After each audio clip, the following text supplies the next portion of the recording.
Shalom, salam sejahtera bagi kita semua. Semoga kita senantiasa dalam perlindungan Tuhan dan juga dalam keadaan sehat-sehat. Amin. Amin. Baik, Bapak Ibu, saudara-saudari yang terkasih di dalam nama Tuhan kita Yesus Kristus. Pada kesempatan ini saya kembali mengajak kita untuk merenungkan sabda Tuhan yang akan kita ambil dari Matius bab 7 ayat 1 sampai dengan ayat 5. Perikop ini berbicara tentang hal menghakimi. Jangan kamu menghakimi supaya kamu tidak dihakimi. Karena dengan penghakiman yang engkau berikan kepada orang lain, demikian juga kamu kelak akan dihakimi. Dan ukuran yang kamu pakai untuk mengukur orang lain juga kelak akan diukurkan kepadamu. Maka janganlah kamu melihat selumbar di mata orang lain, sementara balok di matamu tidak kamu ketahui. Inilah kira-kira isi dari perikop Injil ini, berbicara tentang kehati-hatian kita dalam membangun relasi dengan sesama kita di dalam realitas hidup kita. Tidak jarang kita dengan sangat mudah menaruh syak wasangka atau menghakimi, ngejudge orang lain dengan memakai kriteria kita masing-masing, tanpa terlebih dahulu mengintrospeksi diri atau melihat ke dalam diri, apakah saya sudah masuk dalam kategori pribadi yang sempurna atau tidak. Tetapi kerap kita melihat dengan mudah kesalahan orang lain yang dilakukannya, baik terhadap kita maupun terhadap orang lain sesamanya. Dalam situasi seperti itu, Yesus mengajak kita untuk berhati-hati dalam menaruh sangka atau mengadili sesama kita. Kita diajarkan supaya dengan lembut atau dengan rendah hati memberikan teguran atau memberitahukan bahwa apa yang telah dilakukannya atau dilakukan oleh seseorang itu adalah tidak benar menurut sabda Tuhan atau menurut kebenaran yang diakui oleh orang pada umumnya. Bapak Ibu, saudara-saudari yang terkasih di dalam nama Tuhan kita Yesus Kristus, setiap kita pasti tahu bahwa tidak ada manusia yang sempurna. Hanya Dia yang bertahta di dalam kerajaan surga lah yang sempurna.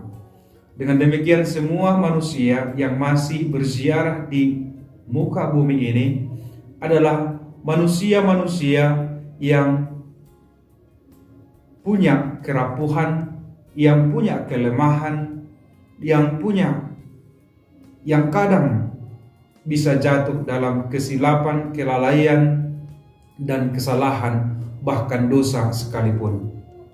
Apakah kita dengan demikian memaklumi itu tanpa harus memberikan kepadanya peringatan atau teguran dan sebagainya? Tentu kita tidak boleh membiarkan ketidakbenaran, ketidakadilan, atau hal-hal yang berbau dosa merajai dunia ini.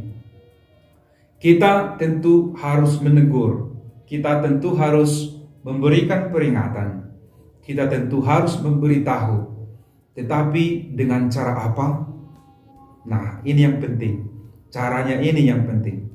Yesus dalam Injil ini tidak melarang kita untuk mengeluarkan selumbar dari mata orang lain. Tidak. Tetapi dengan cara apa kamu mengeluarkan selumbar itu? Caranya adalah terlebih dahulu mengintrospeksi diri. Terlebih dahulu melihat ke dalam diri. Apakah saya sudah termasuk orang yang suci, kudus, dan lain sebagainya? Kalau itu sudah kita lakukan, maka mari kita saling memberitahukan Kalau misalnya ada sesuatu yang terjadi, kejanggalan, kelalaian, atau bahkan dosa sekalipun yang telah dilakukan oleh sesama kita. Tetapi caranya kita mesti terlebih dahulu melihat ke dalam diri kita.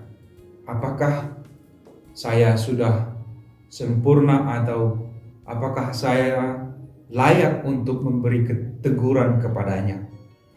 Kalau seandainya ternyata orang itu masih lebih baik daripada saya, maka kepada dia itulah apa yang dikatakan oleh Yesus ini lebih tepat kena. Artinya, saya mengagungkan diri saya sebagai lebih baik dari dia, sebagai orang yang lebih sempurna daripada dia, padahal kenyataannya tidak.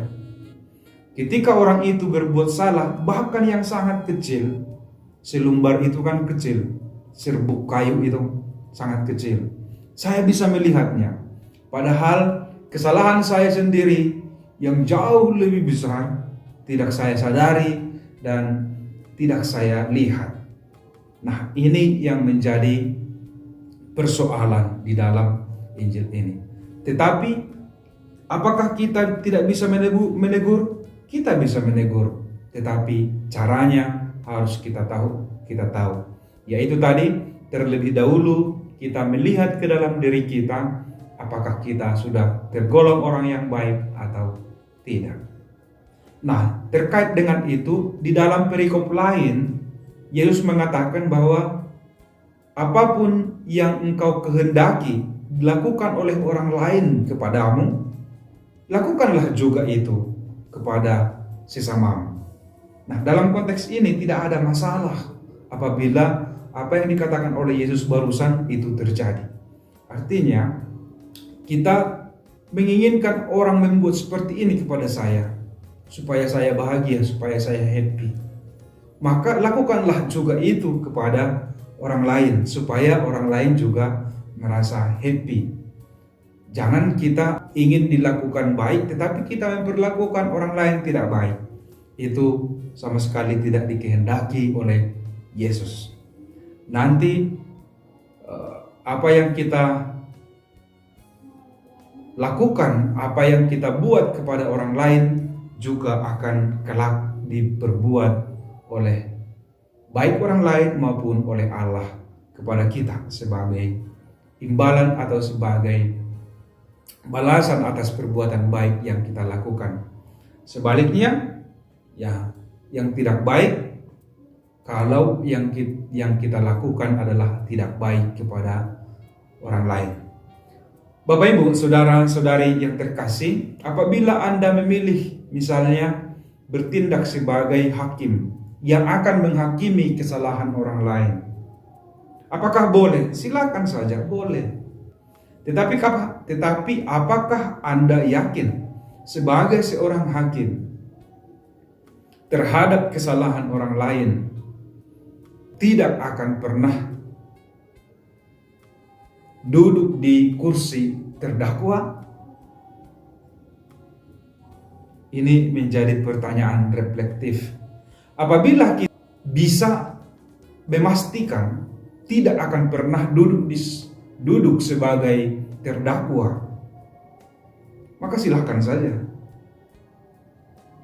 Tetapi apabila Anda misalnya atau kita karena tidak tahu apa yang akan terjadi di kemudian hari, berpikir akan suatu saat juga duduk sebagai terdakwa, maka saya mengusulkan supaya kita bertindaklah sebagai hakim yang adil, sebagai orang yang memberi koreksi terhadap pribadi orang lain sesuai dengan apa yang disabdakan oleh Tuhan, yaitu dengan belas kasih, dengan penuh kerendahan hati, dengan cara yang baik, dan juga memandangnya sebagai pribadi yang juga dicintai oleh Tuhan.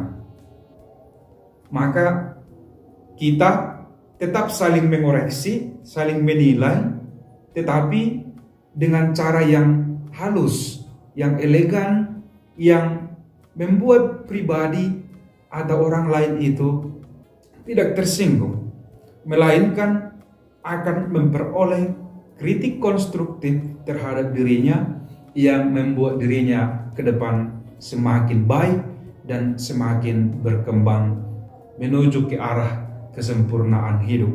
Inilah sebenarnya yang diinginkan oleh Yesus. Bukan hanya mau mengadili, mengukur, menjengkal orang lain, tetapi kita juga harus mengintrospeksi diri, melihat diri, apakah kita sudah jauh lebih baik dari dia atau sebaliknya. Nah, disinilah kekuatan kehidupan kebersamaan kita. Apabila kita hidup saling mengoreksi dan saling menilai, tetapi dengan belas kasih, dengan kelemah lembutan, dan juga tentu dengan pengampunan yang tulus. Inilah yang diidealkan atau yang diinginkan oleh Yesus dari kita sebagai umat beriman, sebagai pribadi-pribadi yang telah dipersatukan dengan kawanan domba penggembalaannya. Artinya, saudara-saudari, sebagai murid-murid Kristus, kita tidak boleh bersembunyi di balik kelemahan, kesalahan, keberdosaan kita yang sangat besar, dengan cara melihat atau menuduhkan kesalahan-kesalahan yang kecil-kecil kepada sesama kita dan kemudian membesar-besarkannya. Tidak, kita sebagai murid-murid Kristus tidak boleh munafik, tidak boleh melakukan hal-hal seperti itu, melainkan kita diajak untuk saling mengeluarkan selumbar di mata saudara kita yang kita lihat, dan sambil juga kita melihat atau kita mengajak dia melihat selumbar di mata kita dan mengajak dia untuk membersihkannya, sehingga di situ ada saling koreksi, saling kritik yang bersifat konstruktif dan saling mengintrospeksi diri, sehingga dengan demikian kita semakin dimurnikan, dibersihkan dari seluruh kelalaian, keberdosaan, dan kesalahan kita. Inilah ciri khas umat Kristiani, inilah ciri khas gereja yang selalu berkembang, yang selalu ingin bertumbuh, mengarah ke yang lebih baik, menuju kesempurnaan yang diharapkan atau diidealkan oleh Yesus dari kita, para muridnya. Semoga Bapak Ibu Saudara-saudari yang terkasih di dalam nama Tuhan kita Yesus Kristus diberkati oleh Allah, dikuatkan oleh Allah dalam menjalani realitas kehidupan kita, peziaraan hidup kita di dunia ini sekarang dan selama-lamanya. Amin.